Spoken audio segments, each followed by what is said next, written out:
Congressman Dave Min is a Democrat of California. He was inside that deposition yesterday, and he joins me now. Congressman, it's great to see you. Thank you so much for being here. I want to talk about Les Wexner and his deposition, but just broadly speaking, what extraordinary news out of the United Kingdom today? What's your reaction to the arrest of former Prince Andrew? I think it's about damn time, and it's good to see that at least one country out there is taking seriously the idea that no one is above the law.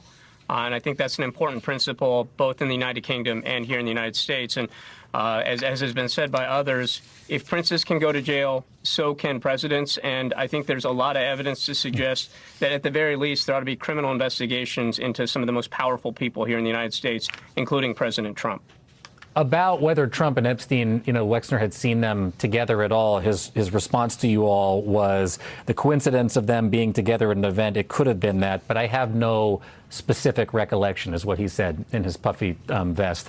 What were your main takeaways from sitting there across from Les Wexner and his deposition? Look, he's 88 years old, so you give him some benefit of the doubt for not remembering things, but it was just really not credible. What he said to us. He repeatedly said that he saw no evil, he heard no evil, that as far as he knew, Jeffrey Epstein was just a man who was in two very serious relationships, first with Ava Anderson and then with Ghislaine Maxwell. And that he'd never seen young women or girls, and yet there was a mountain of evidence, documents that we presented to Mr. Wexner, very clearly illustrating that he should have been aware of young girls, that he knew about Jeffrey Epstein's reputation. And in fact, one document that was presented to Mr. Wexner was an entry that he sent to Jeffrey Epstein's notorious birthday book, where he wrote, "Dear Jeffrey, I wanted to get you what you want. So here it is." And then he drew a couple of breasts, women's breasts, and he said, "Happy birthday, your friend Leslie."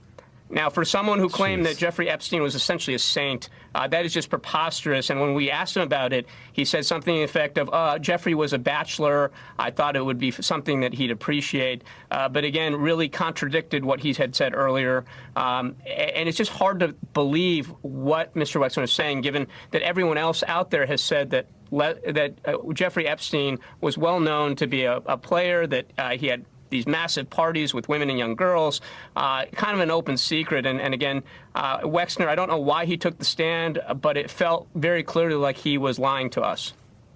I'm glad you brought that message up, but there was another one I wanted to ask you about. One question that Wexner was asked about was this email that Bloomberg obtained in which Wexner sent to Epstein, I think days before he reported to jail in 2008. You see it right here. It reads, "Abigail told me the result. All I can say is I feel sorry. You violated your own #1 rule. Always be careful." Oof. Yeah. What did he say about that email? Yeah. And I'm recalling here, but I think he said he didn't remember that email. And that was one of the many instances where he just seemed to have forgotten things that were in plain writing. But one thing I'd note about that email, it again contradicted something he told us. He told us that he'd cut off all contact with Jeffrey Epstein in 2007, and that is one clear instance after 2007 where he's communicating directly with Jeffrey Epstein. So again, it seemed to me that he was lying and lying and lying about his relationship with Jeffrey Epstein. And whether or not he remembers it or he doesn't remember it, the email reads, "I feel sorry you violated your own #1 rule. Always be careful." This is about him reporting to prison, to jail.